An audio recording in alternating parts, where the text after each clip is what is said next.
Hi everyone, I welcome you all again to this series of political science है ना for the UPSC CSE 2025. So अभी तक हमने देख लिया था इलेक्शन के provision we had gone through. देखिए वीडियो थोड़ा डिले से आने का कुछ रीज़न है ना. I had gone somewhere else as well और दूसरे तो कुछ टेक्निकल इश्यूज भी were running from my end. So I apologize for this particular delay.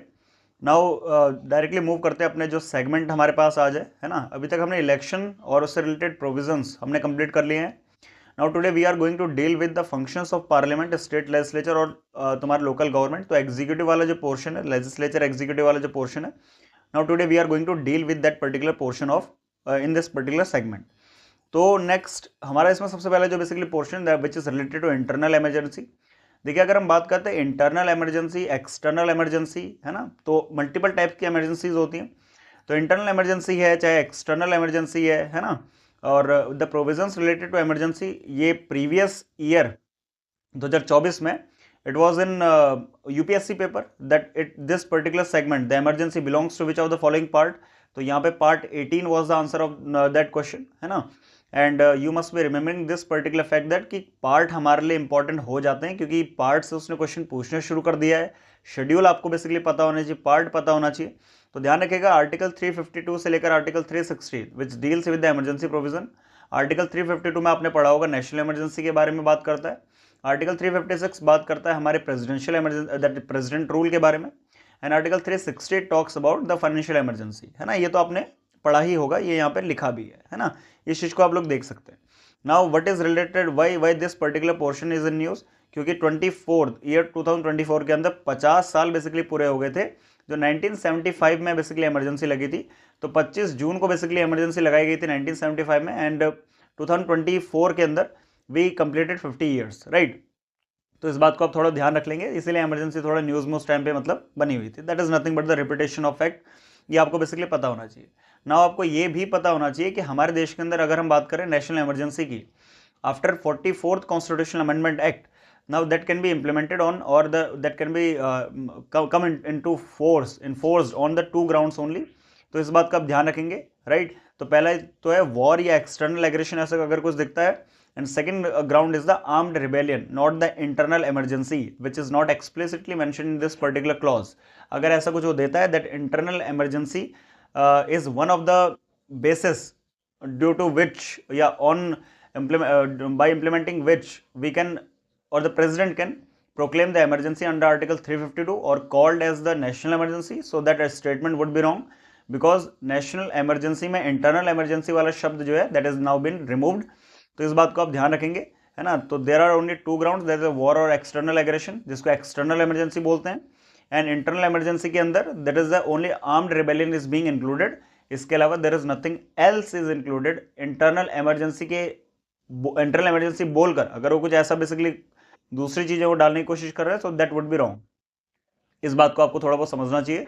Presidential rule की अगर हम बात करते हैं तो state machinery if the state is not following और complying the provisions of constitution, so in that particular case the president rule can be implemented by notification और by on the advice of the governor present there. अगर हम बात करते हैं article 360, so that talks about the financial stability or the financial emergency threaten the financial stability, that would be the ground for the implementing of this particular type of emergency. Proclamation कैसा होता है, this all the static portion.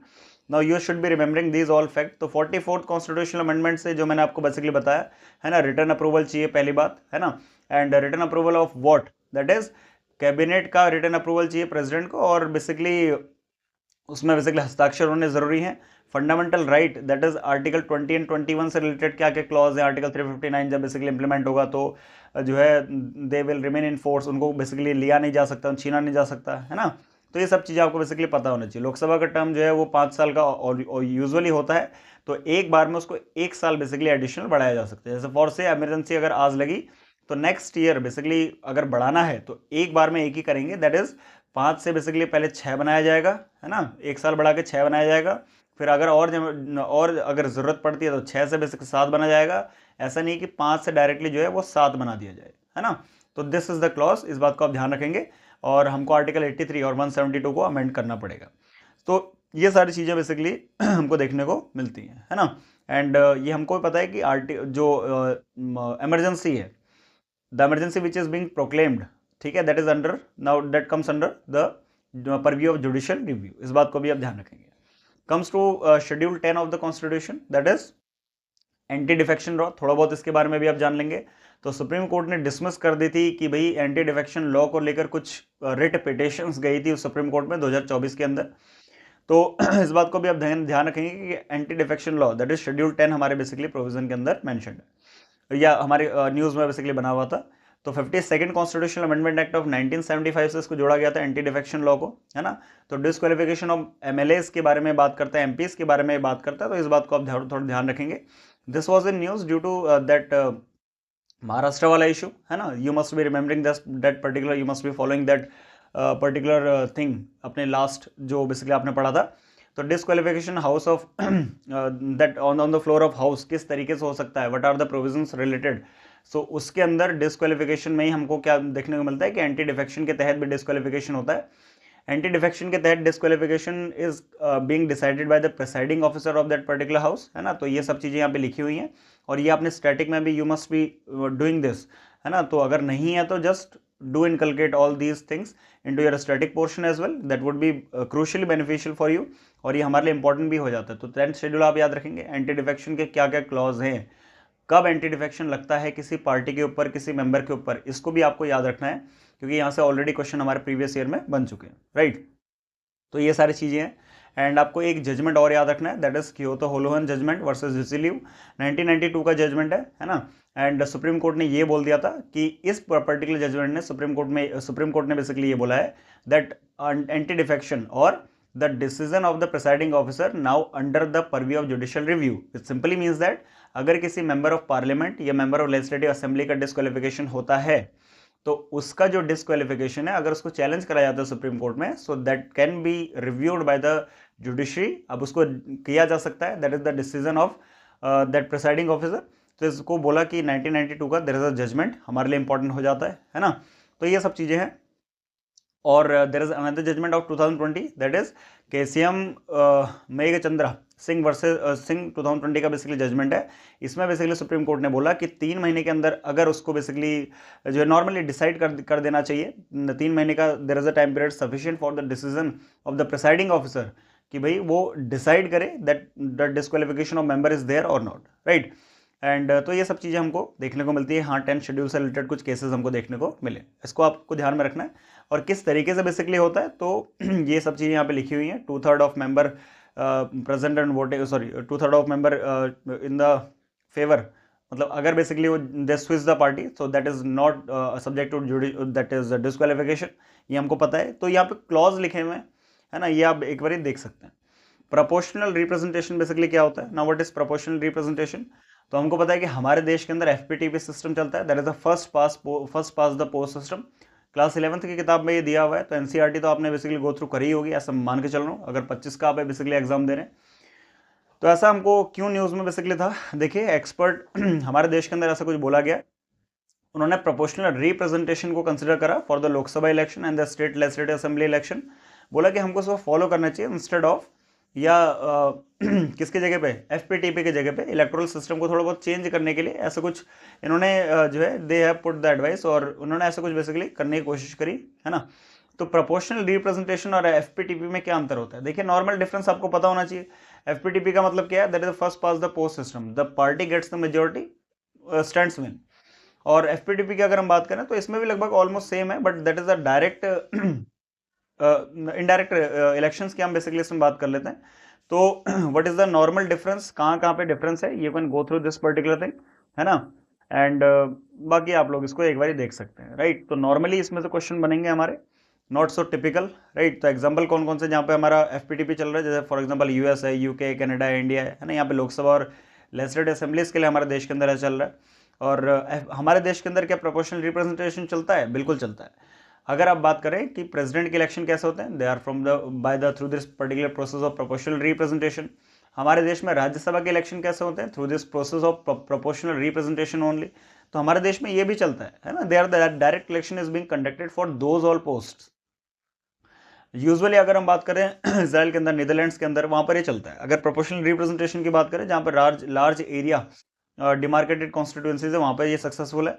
जहाँ पे छोटे छोटे geographical unit में उनको बांटा गया है कॉन्स्टिट्यूएंसीज को, वहाँ पे एफपीटीपी जो है हमारे लिए ठीक है। तो ये सब चीजें होता है। यहाँ पे लिखा हुआ है voter votes the candidate, here voter votes the party, है ना, in the proportional representation voter votes the party, and यहाँ पर क्या होता है, कैंडिडेट का इलेक्शन होता है। This is the basic difference that you must be knowing, है ना। एंड तो ये सारी चीजें हैं। एंड अगर हम बात करते हैं प्रोपोर्शनल रिप्रेजेंटेशन सिस्टम कैसा है, पहली बात सिंगल ट्रांसफरेबल ऑफ वोट, दूसरा लिस्ट सिस्टम होता है, तीसरा एमएमआरपी होता है, that is mixed member proportional representation. एक बार इसको आप लोग जो है गो थ्रू कर लेंगे, कंप्लीट स्टैटिक पोर्शन। अगर हम बात करते हैं parliamentary committees, again in news previous year में बहुत सारे क्वेश्चन पार्लियामेंट्री कमिटीज से बने हुए हैं, 2024 में वापस से न्यूज में था, which simply suggest that you should not leaving this, you must be remembering all these things जो हमारे लिए इंपॉर्टेंट हो जाती है। अच्छा, दो committees basically are important, first is the ad hoc committee, second the standing committee. हमको पता है कि ad hoc committee is establish for the time being, अगर एक छोटा there is something which the parliament need to do, तो उसके लिए एक एडहॉक कमेटी बनती है, that is for the time being, है ना, वो परमानेंट नहीं होता है, नॉन परमानेंट इसको हम लोग बोल देते हैं। एंड अगर हम बात करते हैं standing committees, so these are the permanent committees, you must be remembering this very particular fact, and this is the normal difference, है ना। तो स्पेसिफिक पर्पस के लिए जो होता है that is known as ad hoc committee. And अगर हम बात करते हैं फॉर द परमानेंट और the regular day to day working, regular committees का पार्ट क्या होती है, हमारी स्टैंडिंग कमिटीज आते हैं। तो पार्लियामेंट्री कमिटी हमारे लिए इंपॉर्टेंट है ना। तो ये कमिटीज क्या होती हैं, दैट विच आर अपॉइंटेड और elected by the house of nominated speaker. तो सिंपल सी बात है और कुछ नहीं बोल रहा, जो presiding officer of the house होता है ना, वो क्या करता है, इसके जो चीफ पर्सन होता है उनको क्या करता है, अपॉइंट करता है ना। एंड सेकेंडली अगर हम बात करें तो हमारे देश के अंदर that is the parliamentary committee authority अपने लेते हैं, दैट इज आर्टिकल 105, है ना, which deals with the privilege of the member of parliament, and article 118 which gives the parliament authority to make rules and regulate the procedure and the conduct of the business. So from here only we can decipher this particular thing, that the genesis of parliamentary committees is from these all clause or from these all articles. अगर हम बात करते हैं parliamentary committees वाला जो clause है, from where we have taken this, so that is from the British Parliament, वहाँ पे बेसिकली इसका ओरिजिन था, राइट। तो डायरेक्टली इनडायरेक्टली हमने वहाँ से इसको लिया हुआ है, वहाँ से इसको देख लिया, ऐसा कुछ मामला है, तो इस बात का आप ध्यान रखेंगे, है ना। तो इस चीज को भी आपको ध्यान में रखना है कि अगर स्पीकर या डेप्यूटी स्पीकर किसी पार्लियामेंट्री कमेटी का चीफ होता है, मतलब चेयरमैन अगर होता है, तो अल्टीमेटली मतलब अगर उसका बेसिकली हेड होता है तो अल्टीमेटली उसका वो जो है चीफ स्पोक्स पर्सन बन जाता है। And for that particular committee he need not to attend just appoint any other person, है ना, एज अ चेयरपर्सन उसको अपॉइंट करने की जरूरत किसी को नहीं पड़ती, वो खुद ही बेसिकली हो जाता है, राइट। तो here multiple committees have been mentioned, ये आपके लक्ष्मीकांत में मेंशन्ड होगा, ये आपके नोट्स में मेंशन्ड होगा। Just go through these all committees from there is no need to go through इन कमिटीज को यहाँ से, because additional information if provided, so you may forget whatever you have studied earlier, है ना। तो इस चीज को भी आपको ध्यान में रखते हुए चलना है। Next is the secretariat of parliament. Now what is secretariat of parliament, तो 75 ईयर्स हैव बीन कंप्लीटेड, है ना। तो पार्लियामेंट सेक्रेटरीट को स्टैब्लिश करे हुए it is been now 75 years, and custodian of procedure की तरह काम करता है, president and the legislative knowledge basically of दोनों हाउसेस की यहाँ पर इसको इनके पास बेसिकली होती है। So that is nothing but the secretariat of parliament. Article 98 की अगर हम बात करते हैं तो संवैधानिक जो प्रस्ताव हैं, जो कॉन्स्टिट्यूशन प्रोविजन है, वो इसके बारे में बात करते हैं। Separate secretariat staff we have for both houses of parliament, तो आर्टिकल 98 इसके बारे में बात करता है। If it is in news, so you must be remembering this particular article. Each and every article you need not to remember, but the article which have been in the news in the last year, current year, you must be thorough to those articles only, है ना। तो at least उतना तो basically आपको पता होना चाहिए। तो पार्लियामेंट बाय लॉ, राइट, तो ऐसा कुछ बेसिकली स्टैब्लिश कर सकती है, तो that is something which you need to remember. So for the parliament, है ना, सेंट्रल लेवल पे दैट इज आर्टिकल 98। एंड अगर हम बात करते हैं आपके स्टेट लेजिस्लेचर के लिए, दैट इज आर्टिकल 187, राइट। तो बाकी तो पूरा स्टैटिक पोर्शन है। एंड अगर हम बात करते हैं तो secretariat, council of state secretariat होता है, पार्लियामेंट्री सेक्रेटरीट होता है, तो दोनों को 1952 में they both came into existence, है ना, आफ्टर फर्स्ट जनरल इलेक्शन। तो इस बात को भी आपको ध्यान में रखना है। एंड अगेन जो राज्यसभा सेक्रेटरीट है, लोकसभा सेक्रेटरीट है, उनका नाम बेसिकली चेंज करा गया 1951, नॉट सो इम्पॉर्टेंट। तो जितना आपको बेसिकली याद है उतना, जितना जितना यहाँ पे बेसिकली इंपॉर्टेंट होता है उसको हम लोग यहाँ पे देखते जा रहे हैं। फंक्शंस क्या होते हैं, अगेन थोड़ा बहुत इंपॉर्टेंट हमारे लिए हो जाते हैं, you can go through from your notes only. तो ये सारी चीजें हमको देखने को मिलती हैं। What were the other things which were there in news related to this particular portion of parliament state legislature. तो first is the cabinet secretary, तो इस बात को आप ध्यान रखेंगे, appointment of cabinet secretary which was being approve by the new cabinet system only, new cabinet secretary only. तो 2 साल का बेसिकली टेन्योर जो है उनका 30 अगस्त 2024 से शुरू हुआ था। तो इस बात को भी आपको ध्यान रखना है, कैबिनेट सेक्रेटरी का tenure is for 2 years, right. तो अगर हम बात करते हैं कैबिनेट सेक्रेटरी के, है ना, तो that is on the merit base, right, seniority cum merit base दोनों बेसिकली होता है। सीनियोरिटी के मामले, सीनियोरिटी वाला मामला भी होता है, मेरिट वाला मामला भी होता है ना। तो उस तरीके से उनका अपॉइंटमेंट होता है। तो गवर्नमेंट ऑफ इंडिया जो है responsible for conduct of that they are being appointed through this particular rule book only of 1961, है ना। एंड तो इस चीज़ को आपको जो है थोड़ा बहुत ध्यान रखेंगे, well and good, otherwise not so important. क्या काम बेसिकली होते हैं, तो इंटर मिनिस्ट्रियल कोऑर्डिनेट करने इनका काम होता है ना। तो ये सारी चीज़ें हमको दिख रहा है कि एक्स ऑफिसर चेयरमैन होता है वो तुम्हारा कौन सा, सिविल सर्विसेज बोर्ड का एक्स ऑफिसर चेयरमैन होता है कैबिनेट सेक्रेटरी। तो ये सब चीज़ें भी आपको ध्यान में रखना है।